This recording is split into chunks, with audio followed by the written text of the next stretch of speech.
Let's jump into the first question right away. This is the first question that we are going to do today. I'll be launching a poll. You have to mark your answer in the poll window. You have about 2.5 to 3 minutes, so take your time. Or let's say you have 3 minutes, so don't be in a hurry. After that, we'll discuss it.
Okay, about 10 seconds more.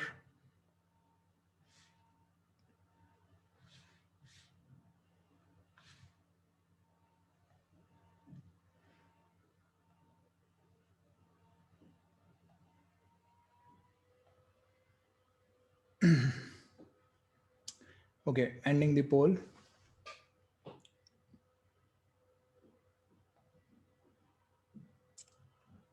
Okay, let's first understand the passage. It says motorcycle safety courses offered by a number of organizations.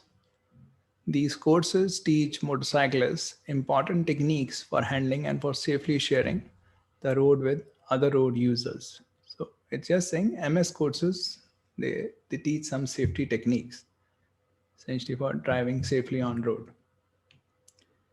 Then it says if more motorcyclists took these courses, there would be fewer serious motorcycle accidents. Okay, so the first line said MS courses teach sort of how to drive safely or safety techniques. And now we are saying if more motorcyclists took these courses, there would be fewer serious motorcycle accidents. So the number of serious motorcycle accidents would go down if more people took these courses.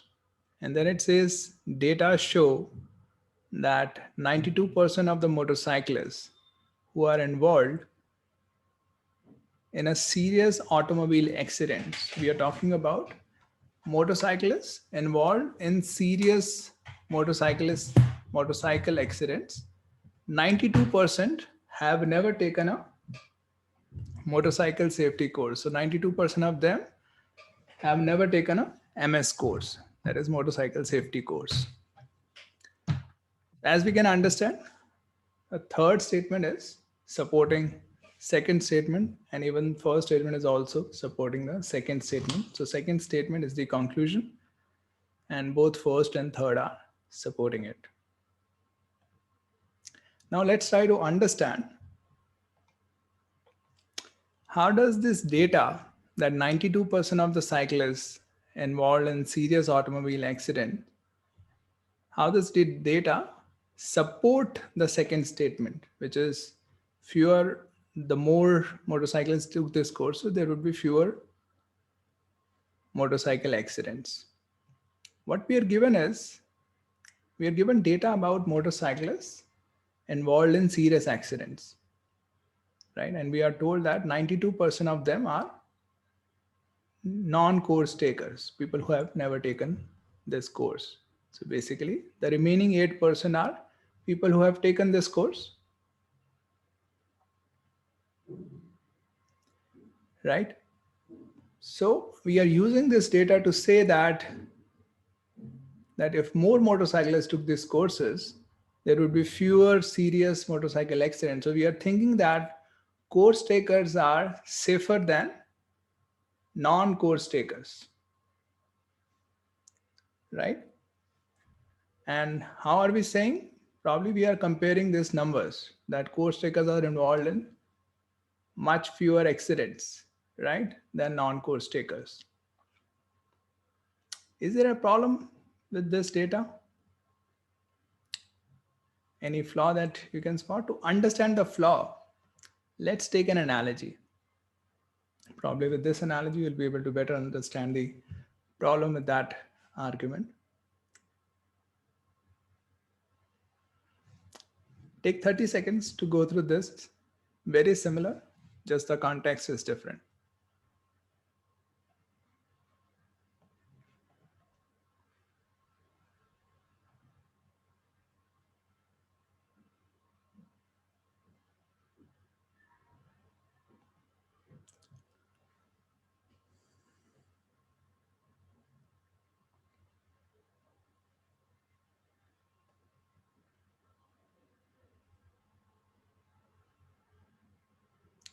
So in this case, we are saying that if Americans constitute a greater proportion of motorcyclists driving on Indian roads, there would be fewer serious motorcycle accidents on Indian roads, right? So if there are more Americans compared to the present and fewer Indians compared to the present, there is a greater proportion of Americans.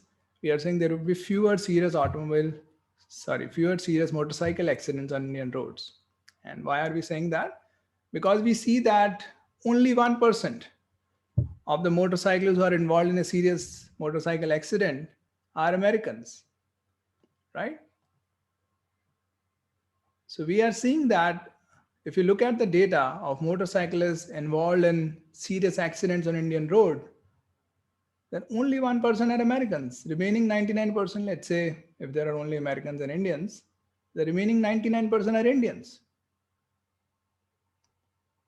Right? So Americans are involved in significantly fewer motorcycle accidents. Does it mean that they are safer than Indians? Why not?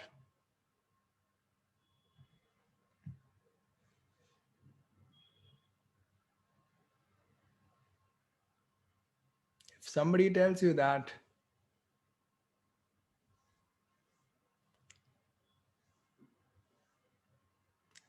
right, exactly, very good. right? So it could be, and this also seems reasonable, that probably the Americans driving on Indian roads are not many. Probably of, if you look at the data of all the motorcyclists driving on Indian roads, probably just 1% are Americans, and the remaining 99% are Indians.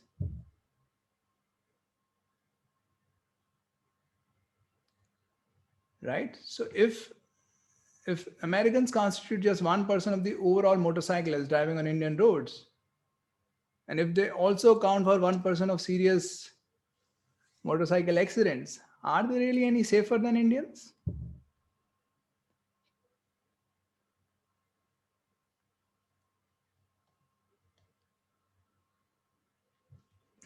No, right?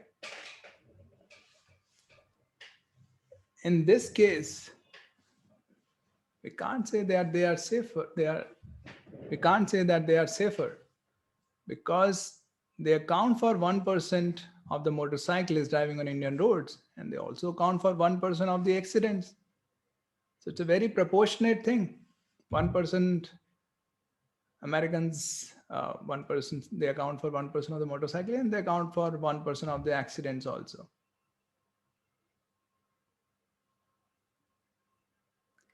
Right? So by just looking at this data, that compared to Indians, they are involved in significantly fewer accidents. We can't say that they are safer than Indians, or if there were a greater proportion of Americans on Indian roads, we will have safer Indian roads. We can't say that.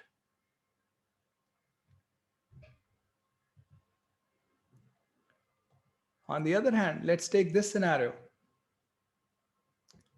If you look at this data, motorcyclists who drive on Indian roads, and let's say if Americans constitute 20% of the motorcyclists who drive on Indian roads, and Indians constitute 80% of people who motorcyclists who drive on Indian roads. In this case, can we say Americans are safer than Indians?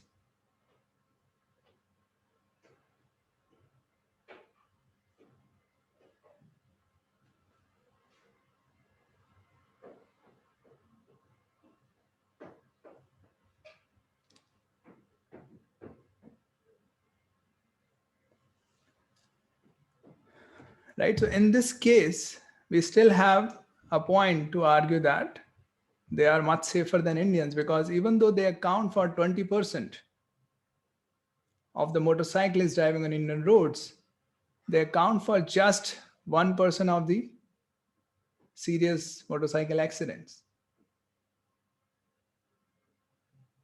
Right? So from the data now, it seems like they're actually safer than Indians.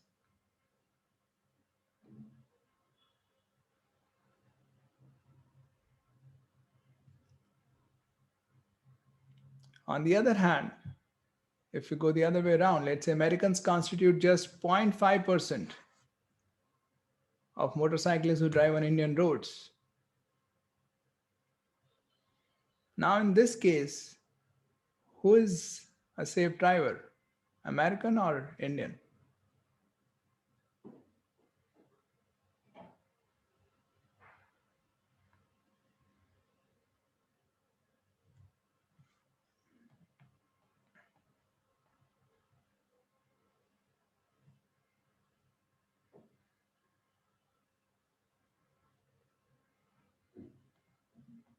Right. So in this case, Americans are, right, it looks like they are riskier than Indians because they constitute just 0.5% of motorcyclists on Indian roads, but they are accounting for 1%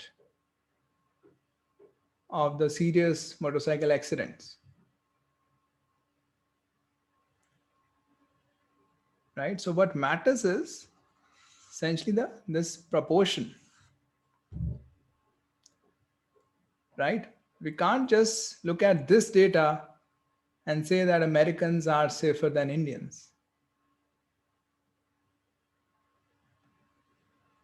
So what matters when comparing safety profiles of Americans and Indians in this particular example is comparing likelihood of Americans getting into an accident versus likelihood of Indians getting into an accident.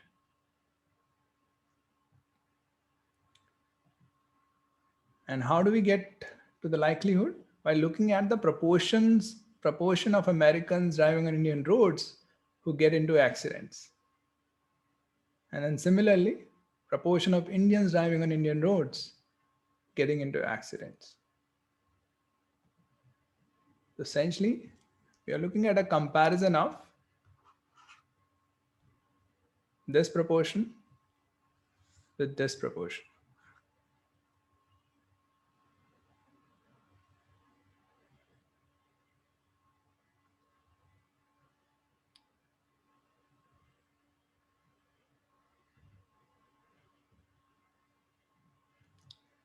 In the given question, we were just looking at the numerators. We were just looking at that, just comparing the data of people who get into accident. We were saying, okay, Americans are involved in significantly fewer accidents. So we were just comparing the numerators. So comparing just numerators is not helpful. We also need to look at the denominator.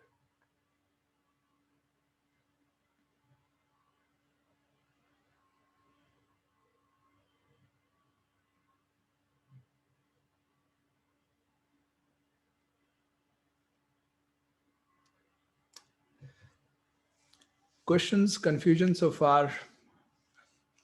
Or is it clear?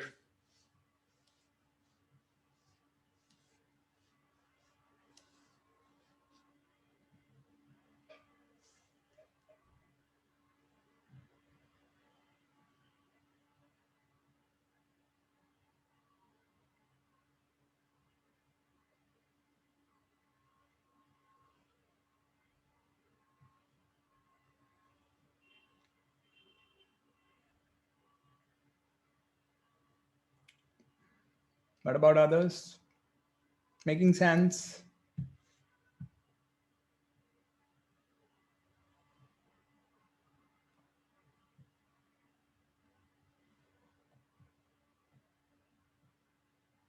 We can assume any value. That doesn't matter. Okay, great. Now let's get back to our question.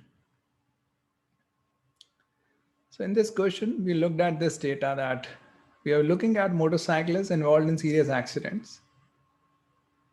And we were saying, oh, since non-course takers are accounting for a lot more accidents than course takers. So we were saying, oh, it makes sense to go for a course, or if more people take these courses, there would be fewer serious motorcycle accidents.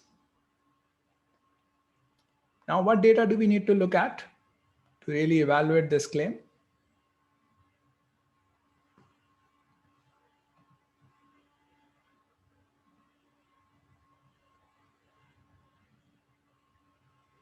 What data do we need to look at?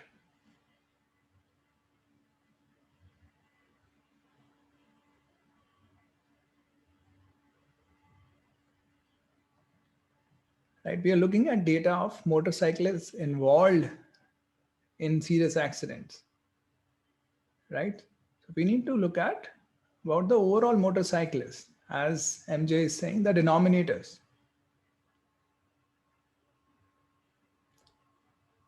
Right, we need to look at motorcyclists in general. If let's say of the motorcyclists, if we look at the motorcyclist data and we find that only 8% of the motorcyclists take these courses and the 92% don't take these courses.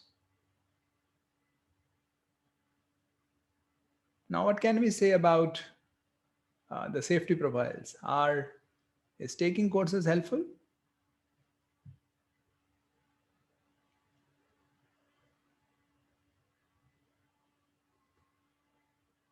If there are 8% of course takers and they account for 8% of the accidents,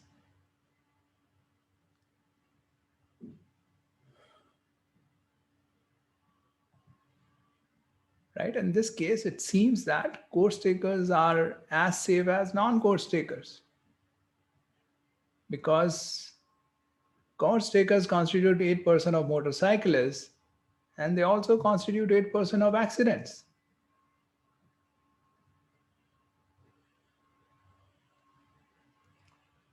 Similarly, non-course takers constitute 92% of motorcyclists and they account for 92% of serious accidents. So it looks like both are equally safe.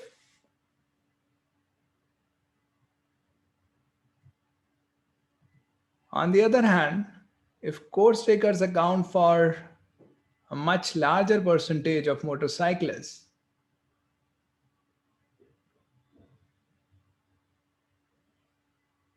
then now our course is helpful.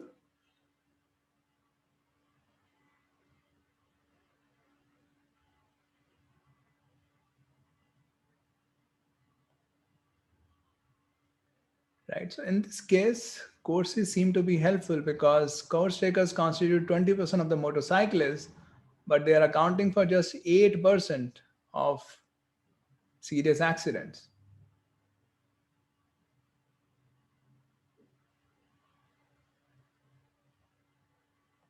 And if we change the figures, if we say course takers account for just 4% of motorcyclists, right now it looks like they are teaching something really wrong in the courses.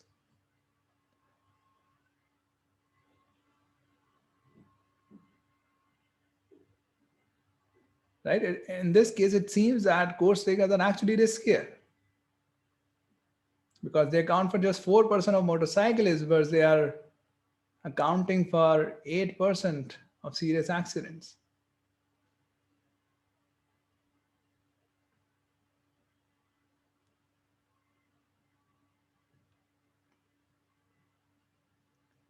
So again, we were given information about the numerators. We were just comparing the data of motorcyclists involved in serious accidents. But now we are looking at the overall motorcyclists.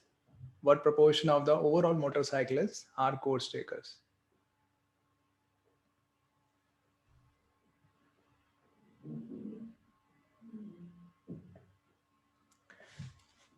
Yes, Amit, you are right.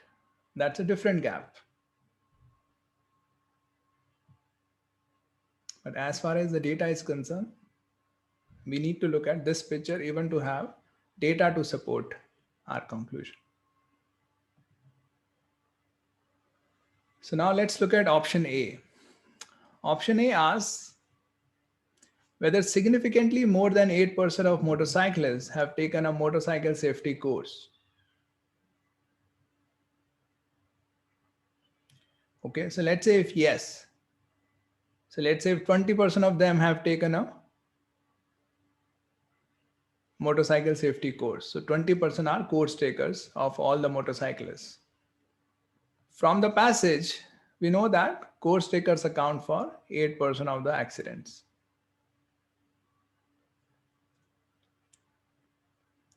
Right?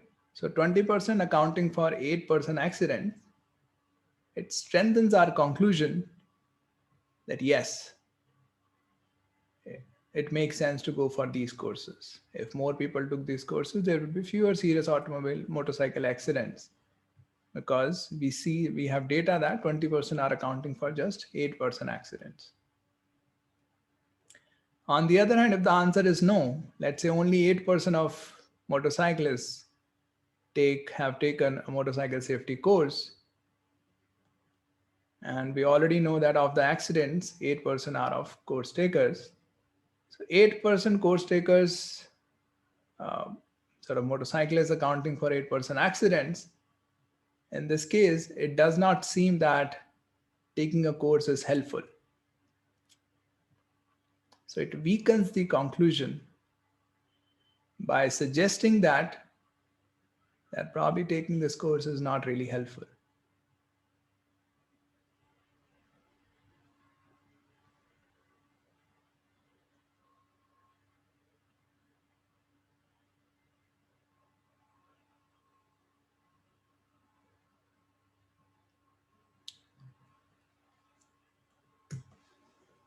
Making sense so far?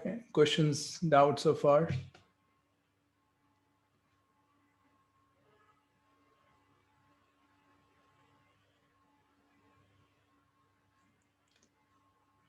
CC means crystal clear or something else.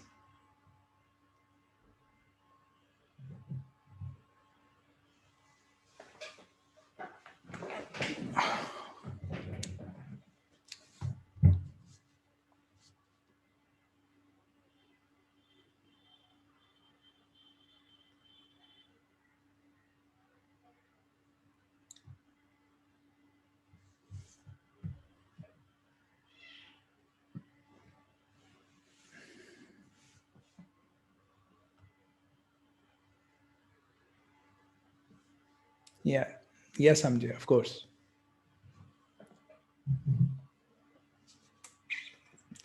Thank you, Shantanu.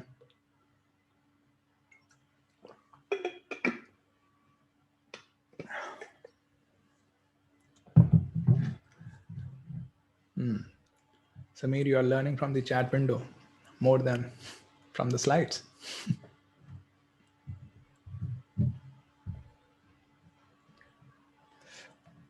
Okay, let's look at option D. Okay, we are not going to cover other options because statistically I've seen people are generally confused between A and D. For the other options, we'll give you explanations. We'll share explanations for other options to all the people who share their feedback on the link that I'm going to provide at the end of the session. Let's look at option D. It says whether more than 92% of serious motorcycle accidents. Okay, so we are looking at accident data. So we are saying more than 92% of serious motorcycle accidents involve collisions between a motorcyclist and other vehicle in motion. So we are again looking at, so this is given in the passage. Now this is what the option is saying. So option is also talking about accidents data, and it's saying, let's say more than 92% is 94. You can also take the other case, but let's take this case in case it is yes. So if there are, let's say 94% of accidents are collisions between motorcyclists and other vehicle in motion, so 6% are other accidents.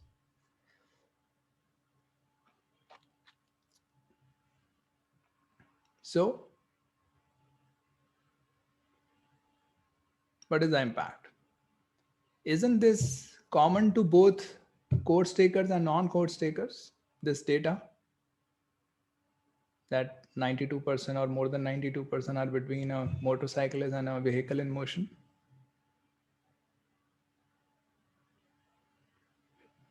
Are we given any indication that this is only for non-course takers?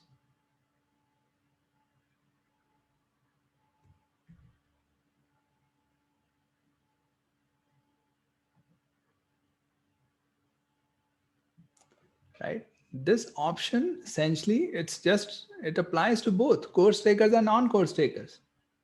Whatever is this proportion, accidents involving a motorcycle and other vehicle in motion, that would apply to both accidents involving course takers as well as accidents involving non-course takers.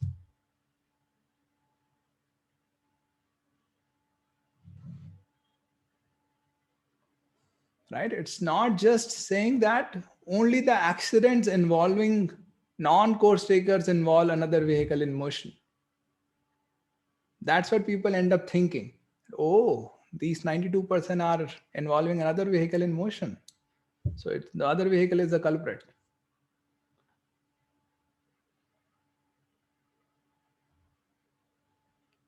Right? But it's not anywhere indicating it's only for non-course taker. This data is applicable to both. And since it's applicable to both, it doesn't affect our argument.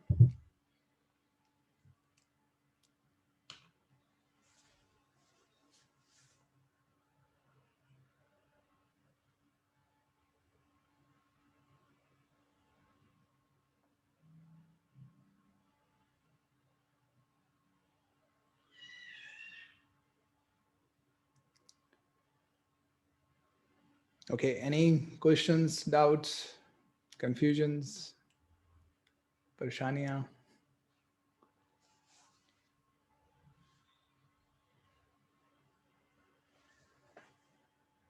the third line, I see data show. Data is both singular and plural. Okay. Can be used as either of these.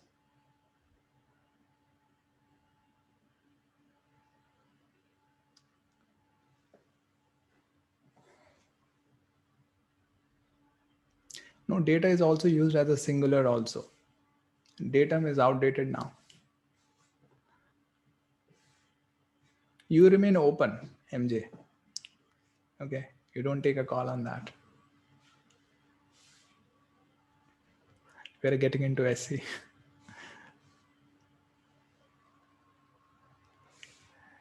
Can we look at it? Passage never talks about other people on the road.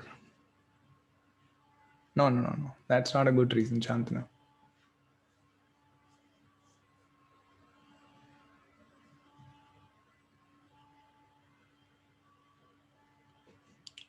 Okay. Are you guys clear? If you are clear, you can share the same so that I can move on. If you have doubts, you can ask your doubts. Boom. That's a solid word to hear.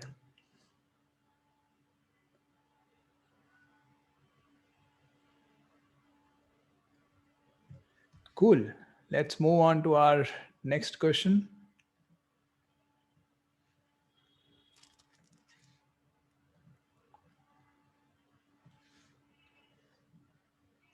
So you have about 3 to 3.5 minutes.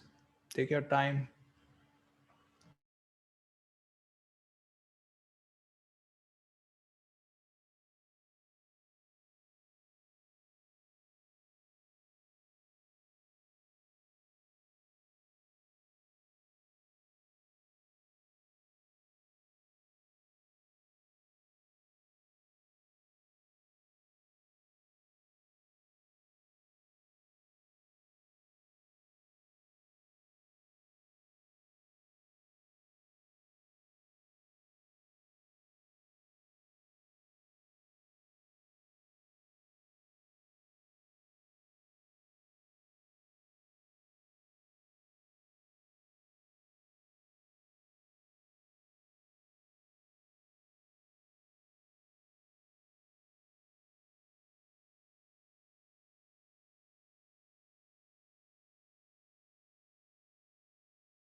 Okay, going to end the poll.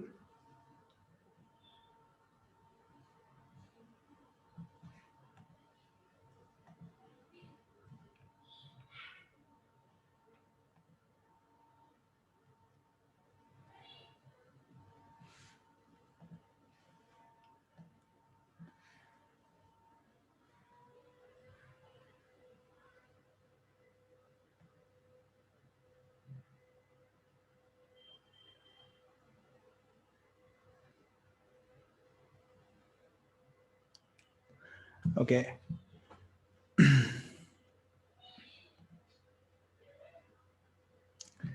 So let's look at the passage. It says colorless diamonds can command high prices as gemstones. So we use colorless diamonds can command high prices as gemstones. So they command high prices as So they are a kind of gemstones and they command high prices. A type of less valuable diamonds can be treated to remove all color. So if you are removing all colors, we are talking about color diamonds now. So a type of color diamonds can be converted into colorless diamonds. And then it says only sophisticated tests can distinguish such treated diamonds from naturally colorless ones. So we have natural CLDs and then artificial CLDs that we have gotten from color diamonds. So it's saying difficult to distinguish between these two. Only sophisticated tests can distinguish these diamonds. But then it says, however, only 2% of diamonds mined are of the color type that can be successfully treated. Okay, so now it's saying only 2% of the color diamonds can be successfully treated to probably make them into CLDs. And many of those are of insufficient quality to make the treatment worthwhile. Okay, so even within this 2%, many are of insufficient quality. So what we are saying is less than 2% of these colored diamonds can actually be converted into CLDs. Okay, since a very small proportion of these colored diamonds can be converted into CLDs, we are making a conclusion. Therefore, the vast majority of colorless diamonds sold by jewelers are naturally colorless. So we are saying since a very small proportion of colored diamonds can be converted into colorless diamonds, we are saying vast majority, much more than 50% of colorless diamonds are actually naturally colorless. So, right, so we look at this data that out of colored diamonds, less than 2% can be converted into colorless diamonds, right? Only 2%, and even within 2%, many are of insufficient quality. So less than 2% can be converted into colorless diamonds. And on that basis, we are making the conclusion that a vast majority of these colorless diamonds are actually natural. So, what are we missing here? Any other data set that we need to look at?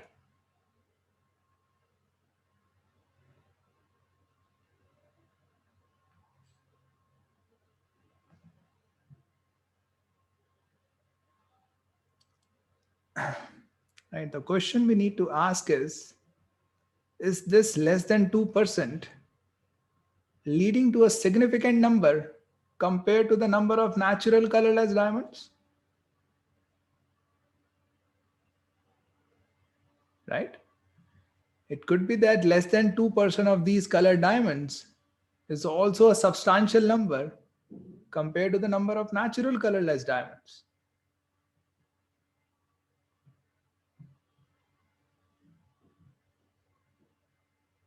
Right? We are just looking at this data. Oh, very small proportion of these can be converted into colorless diamonds. And then we are saying vast majority of colorless are natural. No. It could be that less than 2% is also a substantial number compared to the number of natural CLDs. For example, if let's say colored diamonds are also 1000, natural colorless diamonds are also 1000. Let's take this to be less than 2% to be 1.5%.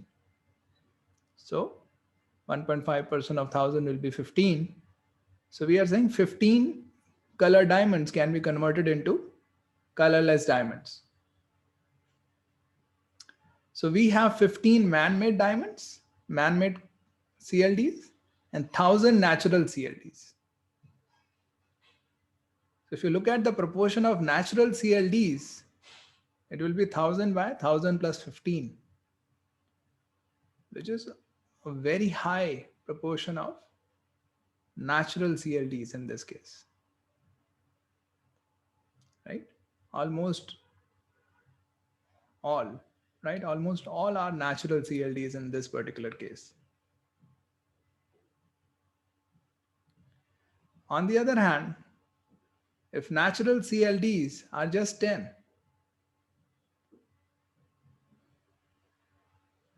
in that case, if this is 1.5%, so 15 are man-made CLDs. In this case, the proportion of natural CLDs will be 10 upon 10 plus 15, which is barely 40%. Right? So 60% actually are not natural.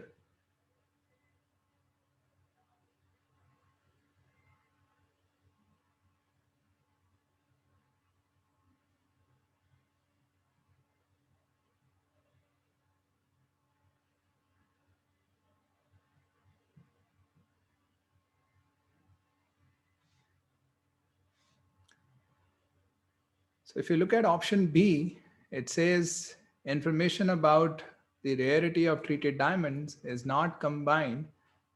So we are given information about the rarity of treated diamond, that this is less than 2% of the color diamonds. But that is not combined with information about the rarity of naturally colorless gemstone diamonds.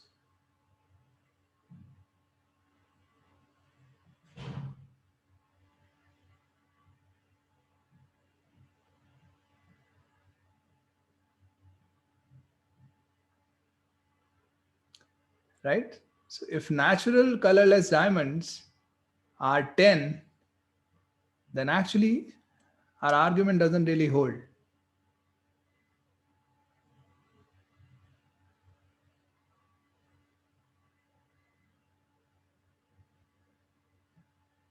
On the other hand, if natural colorless diamonds are 1000, a significant number, then our argument actually makes sense.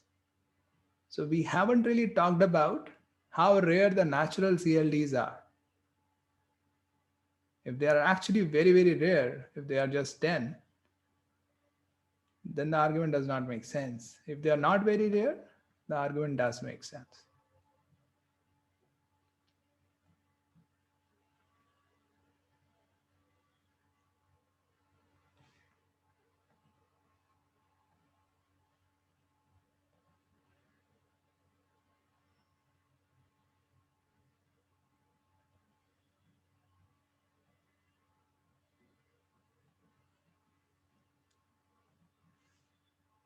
Okay, let's look at option D. So option B is the answer. This is the flaw in the argument, that we haven't really compared this information with information about the rarity of natural colorless diamonds.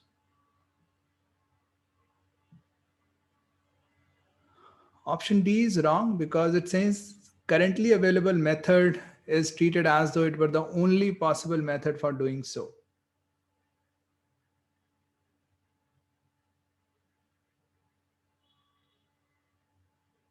Okay, the problem here is we are talking about the current scenario here.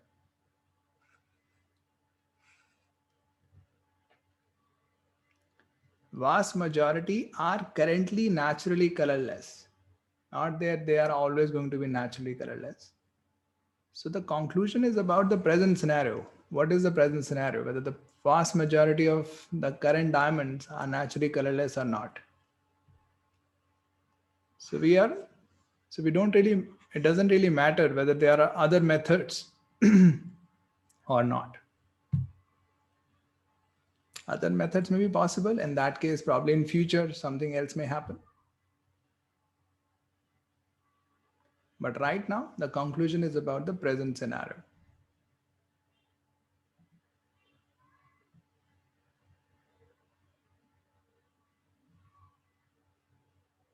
Option E says the difficulty that a customer of a jeweler would have in distinguishing a naturally colorless diamond from treated one is not taken into account. That is actually already been talked about in the second statement, that only sophisticated tests can distinguish such treated diamonds from naturally colorless ones. So we can't say that we haven't really taken this into account. This has already been talked about.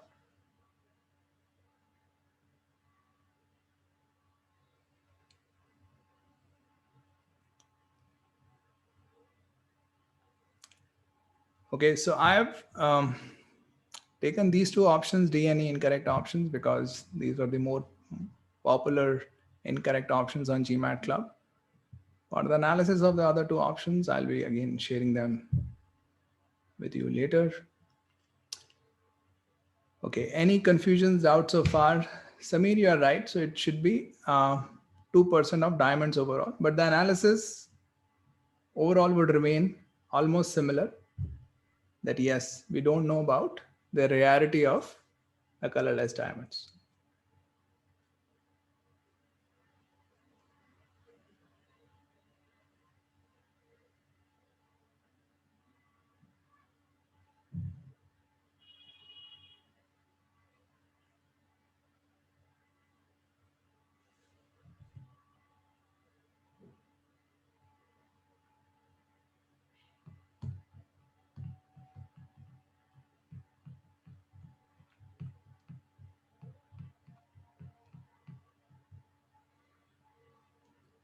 Maths would remain more or less the same.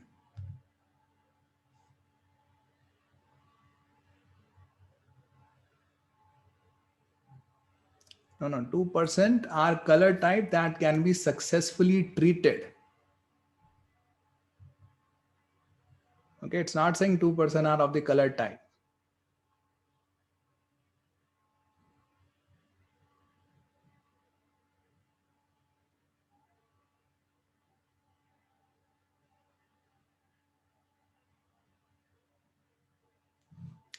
Right, so these 2% are of the color type that can be successfully treated.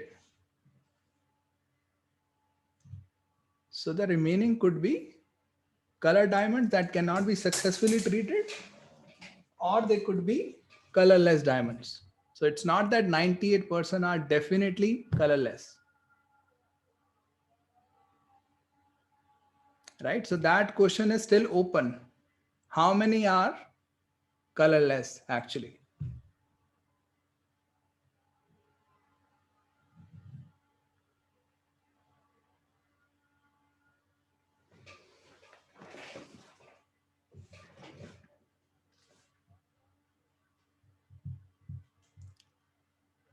CD success that can be successfully treated, CDs that cannot be successfully treated, and colorless.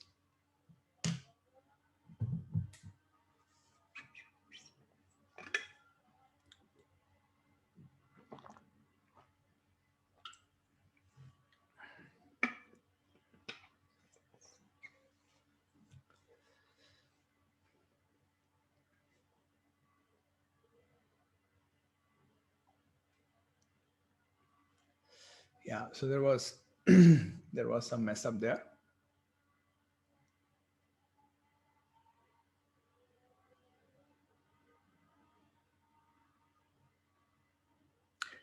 Okay.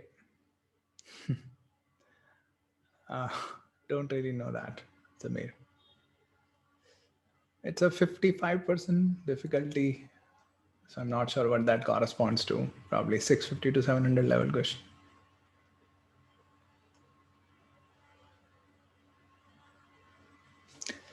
Okay.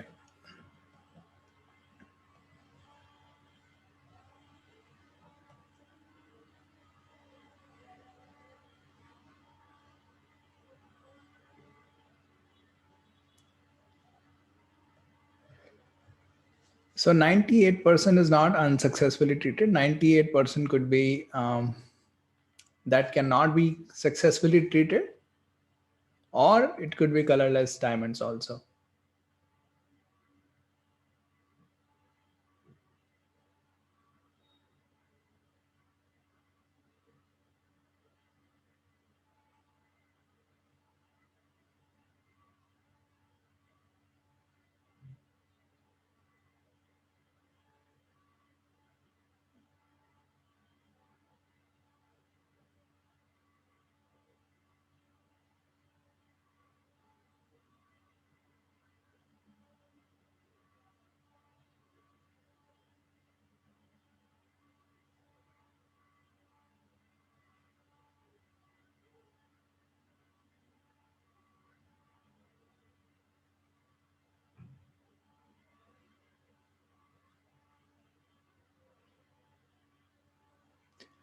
Yes, of course. Right. So if colorless diamonds, if you reduce the proportion of colorless diamond, essentially you are increasing the proportion of colored diamonds.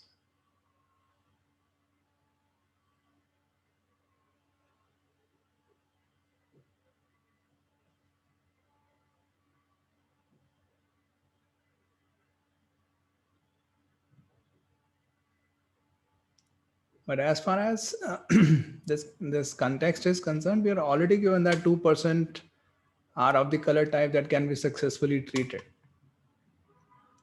So once we get to know the proportion of diamonds that are colorless, we'll get to know the proportion of diamonds that cannot be successfully treated.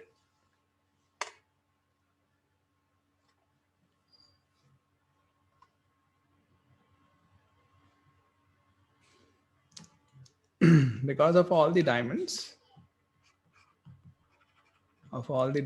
mined, you have series that can be successfully treated plus series color diamonds that cannot be successfully treated plus colorless diamonds.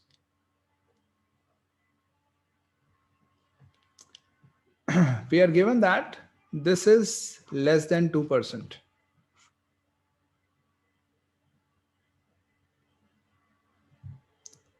But we aren't given anything about these or these.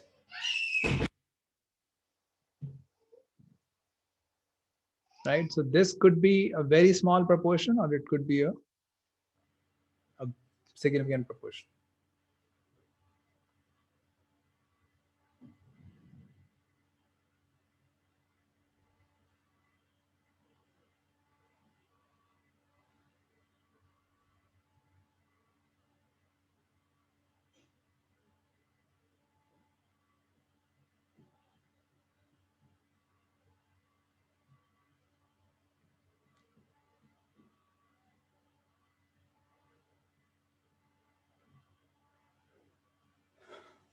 Cool. CD availability is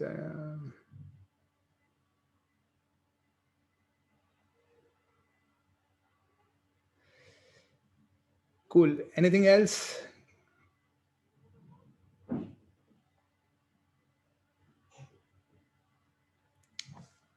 Anything else? Any other doubt on this question?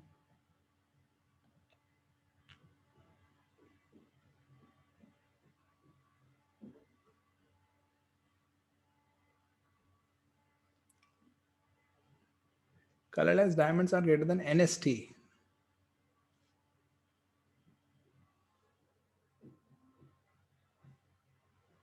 It's a colorless diamond that cannot be successfully treated.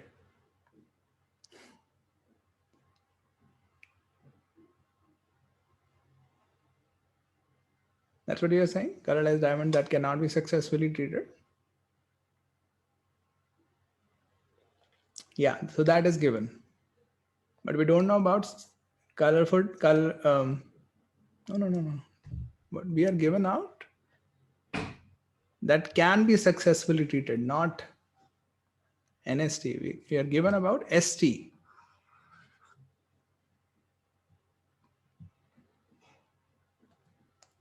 We don't know about NST or CLD.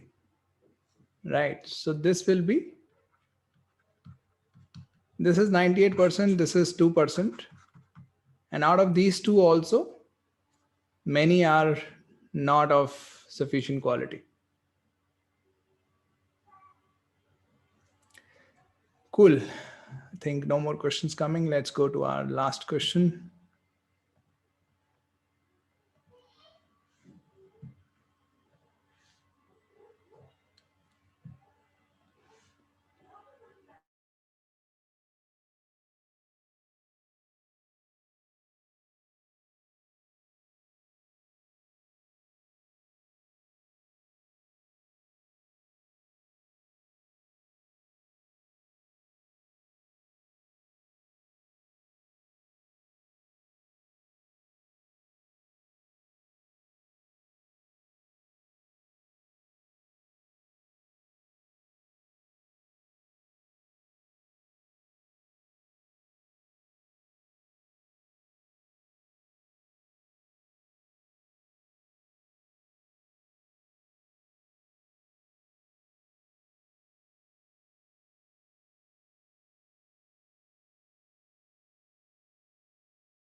Okay, going to end the poll.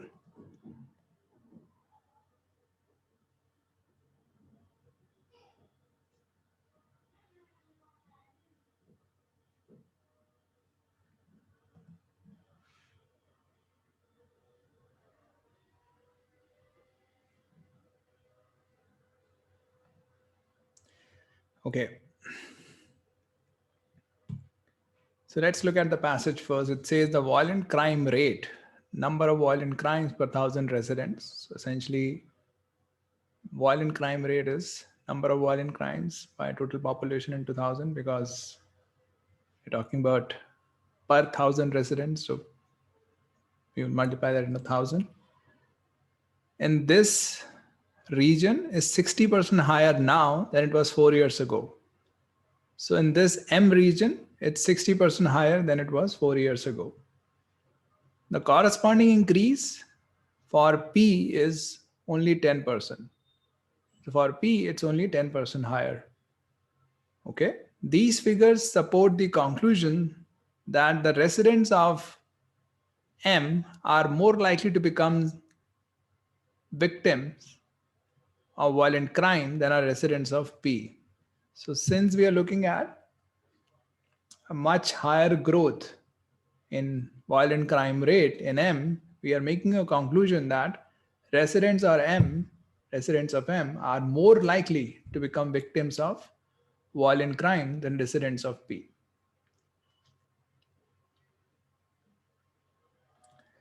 Let's try to understand this concept of how likely a person is to become a victim of violent crime. Let's imagine there are two countries. Country A with population 1000 and there are 20 violent crimes. Let's look at country B, population 100 with violent crimes 20. So citizens of which country are more likely to become victims of violent crime?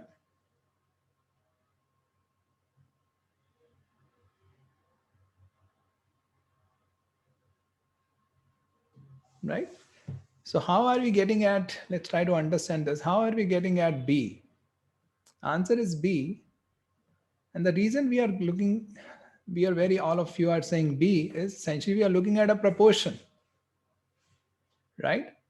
So when you're looking at likelihood of a person to become a victim of violent crime, you're looking at this proportion, number of violent crimes by total population. Which you, if you compare with violent crime rate, this is exactly same, just the difference of multiplied by 1000.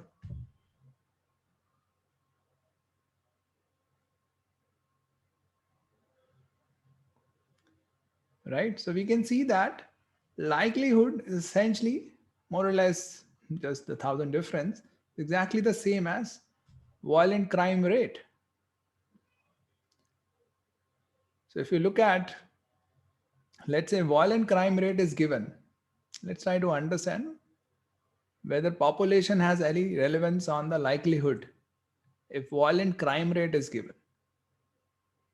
Let's say violent crime rate is given as 20 violent crimes per 1000 population. Let's say in one case the population is 1000, sorry 5000. So how many violent crimes would be there? 20 per 1000. So population is 5000. So number of violent crimes would be 20 into 5. So in this case, the likelihood of a person becoming a victim of violent crime is number of violent crimes divided by population, right? 20 into 5 by 5000, which is 20 by 1000. And let's look at a case in which population is 50,000. So BCR is 20 per 1000. So in this case, violent crimes will be 20 into 50 because 20 is for every 1000. So for 50,000, it will be 20 into 50. So likelihood of a person becoming a victim of violent crime is 20 into 50 by 50,000, which is again 20 by 1000. Right? So we can see that population has no impact on the likelihood of somebody becoming a victim of violent crime if violent crime rate is given. The likelihood then remains 20 by 1000 regardless of the population.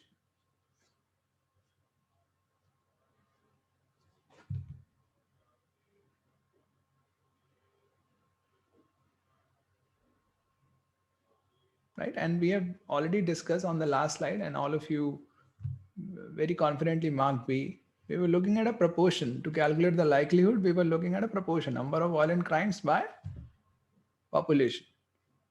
So we see that if VCR is given, then even if you change population significantly, the likelihood remains the same.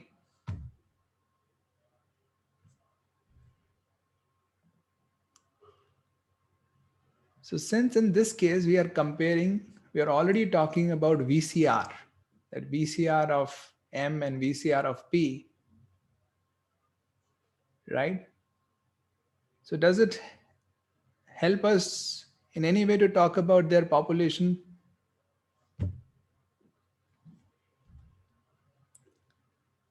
Would the population have any impact on the likelihood of being a victim of violent crime?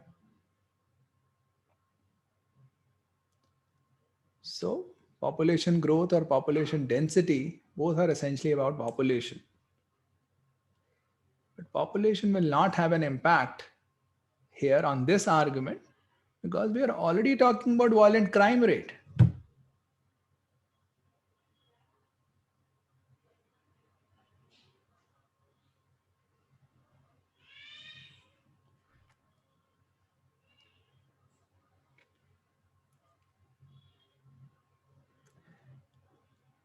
Okay, let's take a variation of this. Let's say if the original argument was not about violent crime rate, it was about number of violent crimes. So now it's talking about number of violent crimes, not violent crime rate, which is number of crimes by population. If the argument were about number of violent crimes and it's saying in M it's 60% higher and P it's 10% higher, and then now we are comparing the likelihood of becoming a victim of violent crime. So the passage is saying violent crime, there is a higher growth in M. In this case, population becomes relevant. If population of M is higher than population growth of P,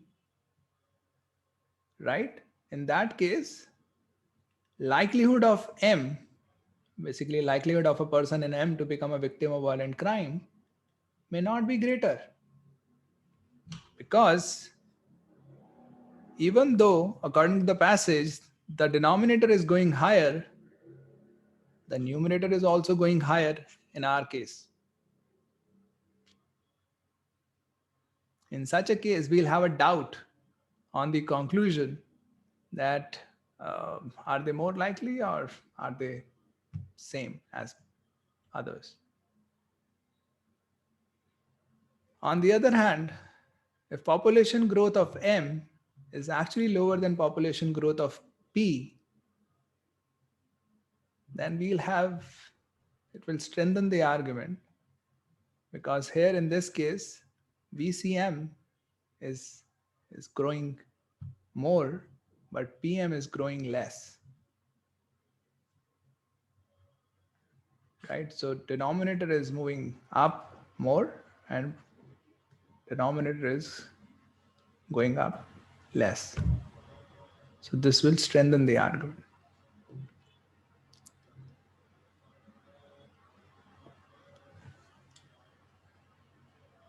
So if the argument were about number of violent crimes, both of these options would be correct.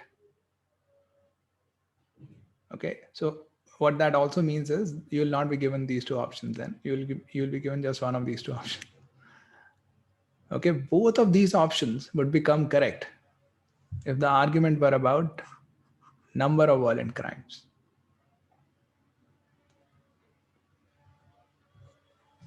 But since we are talking about, in the original argument, we are talking about violent crime rate,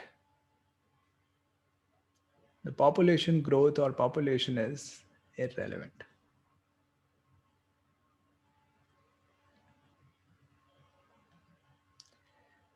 Okay, let's now look at option D, which is the correct answer.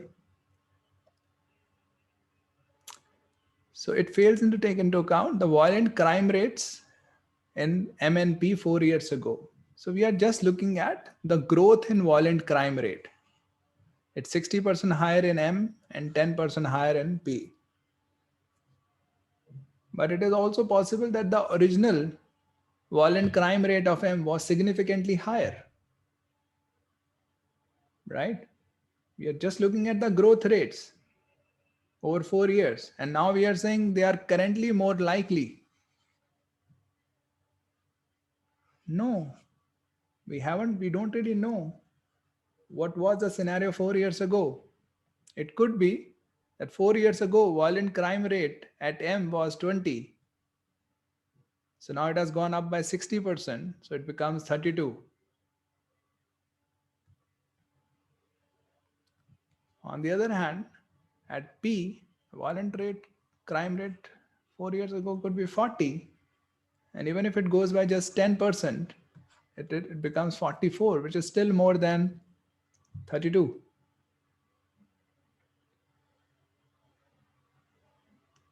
Right? So the argument does not take into account their violent crime rates 4 years ago. What is the base with which we are starting off?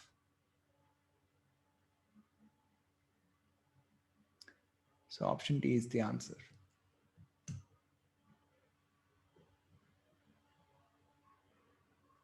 Oh yeah. Yeah, it's 10% of 44.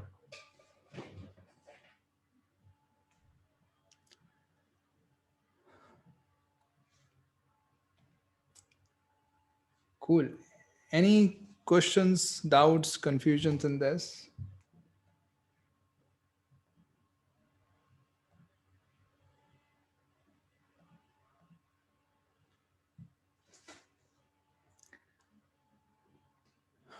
Cool. So we are also, one second.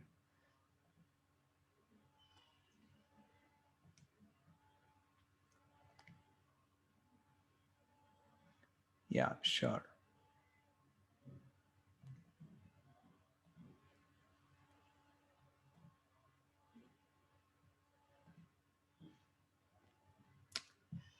Sure, Dikshi. So here is it.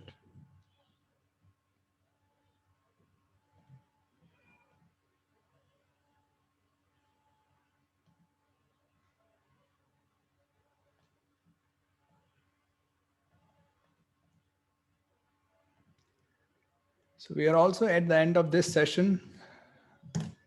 I would like to hear your takeaways from today's session. Has this session been helpful? You can share your feedback on this link.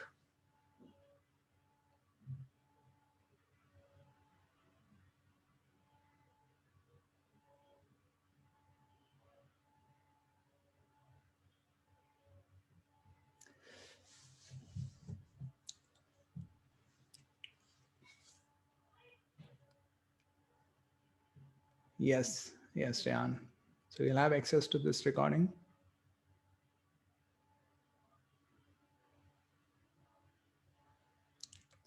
We'll be sharing that. We'll be putting it on YouTube.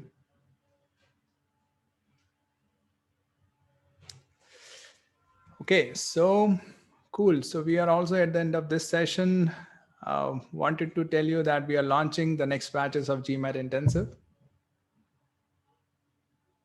The next 2 batches are scheduled on this date, so you can have a look. If you have any questions regarding anything we have covered today or anything about the classroom course, please feel free to ask. Thank you, MJ. Also, I was wondering similar to how classes are. Yeah, more or less, it's similar.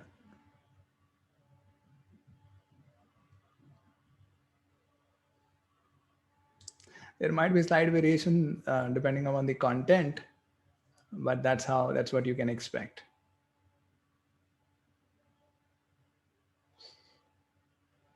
So Pranshu, if you have any queries, you can ask them here. Yeah, Aditya, we'll be sharing a recording of this. We'll be putting it on YouTube and we'll share the link with all of you. Do we need any background from before, some practice? So it depends on where exactly you stand. Some people are extremely raw in terms of their grammar rules. So in those cases, we recommend going through Manhattan SC book or even Manhattan Quant books, depending upon where you stand. So not everybody needs to go through those books, but if your quant is really rough or SC rules, you are completely have no idea about even basic things, then it makes sense to go through Manhattan books for SC and quant before you join the classes. Will the entire syllabus be covered? More or less. So entire syllabus, there is no defined syllabus for GMAT. But everything that we are covering has already been mentioned on the course page. So have a look at that. So May 4th, both are complete batches. Of course, every complete batch also comes with an option of going for verbal only. So we have two verbal only also batches starting from April 26th and May 4th. Yes, so you can write to us if you have any queries. You can write to us at support@gmatintensive.com.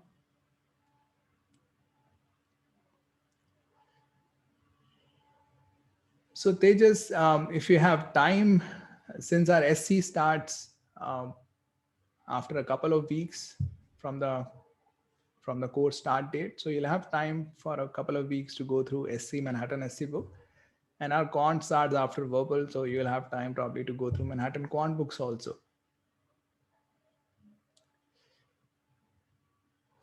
Private tutoring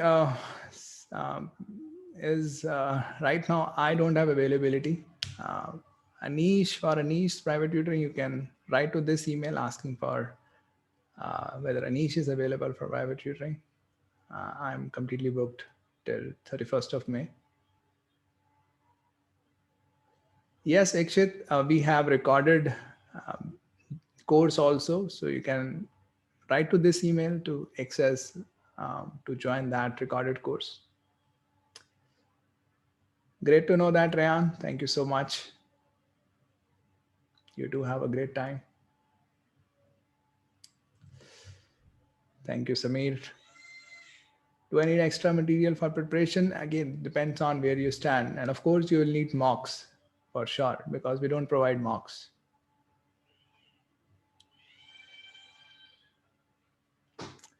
The difference between pre-recorded and live classes are just the format. Live sessions are live sessions, and pre-recorded are live sessions that have been recorded. Otherwise, it's fine. Otherwise, it's the same. You too have a wonderful evening, Naresh. Thank you. Dikshit, glad to know. Mehul, how do we reach out to you for private tutoring? MJ, you can write on my email ID, cj@gmatbcj.com. One of the team members will share a waitlist form with you. You can fill out that form.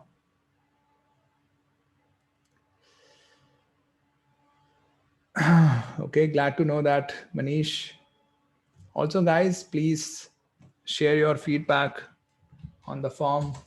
Don't miss that. How I can make it better, what you liked. Okay, so during the live sessions, we can also, yes, Amir, through chat only. Towards the end of the live session, you can ask doubts over voice, but during the live session, only through chat.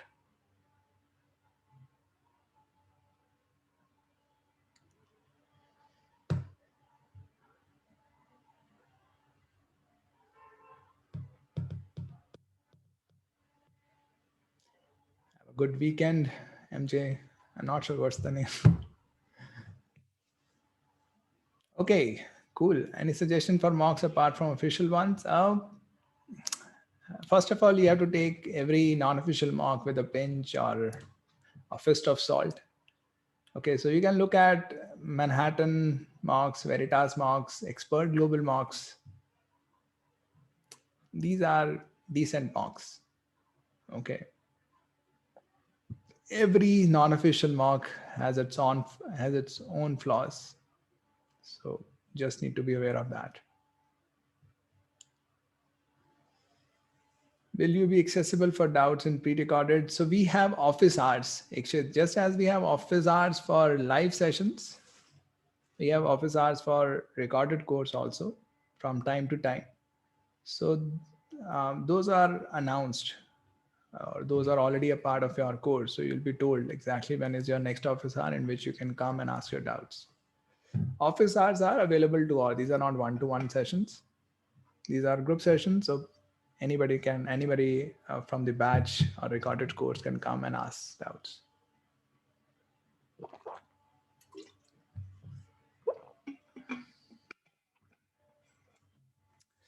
You too have a great weekend, Ikshit. Happy weekend, Harshad.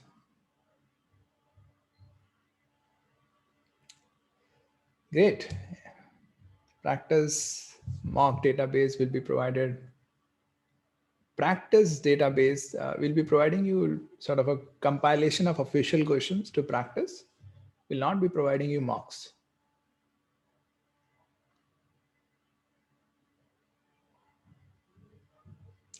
Okay, in any case, you can always try the course for 3 days. And if you don't like the course, you can ask for a refund within 3 days of the course.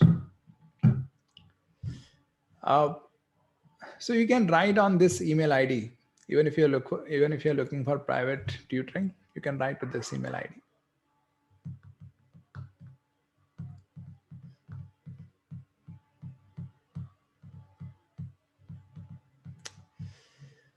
Great. Have a great weekend, Sahiba. If someone has just started, should they give a mock? Not necessarily. You can take a mock, but don't analyze it. Okay, unless you are very close to your target score already. The reason to not analyze the mock is so that you can use it later. If you start analyzing, going through every question in detail, then those questions you can't use again.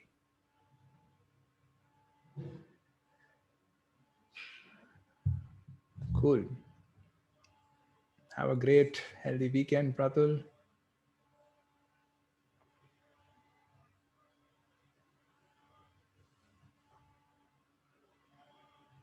Stay safe, Dikshi.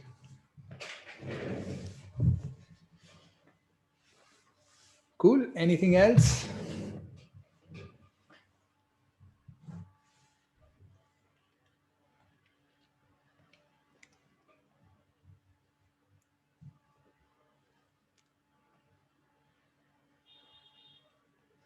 I think IPL match is going to start in a while. So I kept this session at 6 o'clock. So people who want to go and watch IPL can do that. Okay, I think we seem to be done. Thank you, guys. Thank you to all of you for being here. Tada, bye-bye. Take care. Have a wonderful weekend.